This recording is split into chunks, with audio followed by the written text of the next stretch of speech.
নেত্রকোনার মদন উপজেলায় ১১ বছরের মাদ্রাসা ছাত্রীকে ধর্ষণ ও অন্তঃসত্ত্বা করার ঘটনায় অভিযুক্ত শিক্ষক আমানউল্লাহ সাগর ওরফে সাগর হুজুরের ডিএনএ টেস্টে দোষী প্রমাণিত হয়েছে।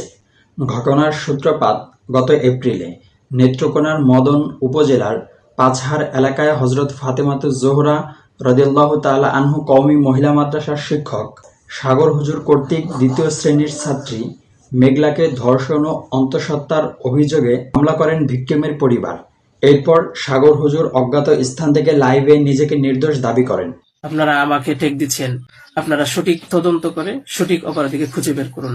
সেই সাথে ভিকটিমের নানার দিকে তীর ছুড়েন। বললো যে ঢাকায় চলে গেছিলাম, এখন নানা ভাই জোর করে নিয়ে আসছে আমার। জোর করে আনার পিছনে কি কারণ ছিল? পরবর্তীতে আমরা এটাও জানতে পারি যে এই মেয়েটা তার এই নানার সাথে রাতের বেলা ঘুমায় এবং ডিএনএ করার দাবি করেন।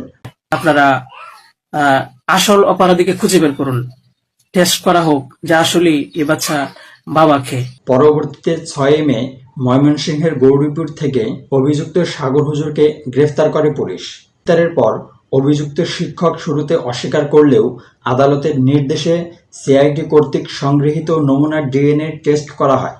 ২৪শে আগস্ট ২০২৬ প্রকাশিত ডিএনএ পরীক্ষার প্রতিবেদনে নবজাতকের জৈবিক বাবা হিসেবে শিক্ষক আমানউল্লাহ সাগরের সম্পৃক্ততা ও সত্যতা স্পষ্ট হয়।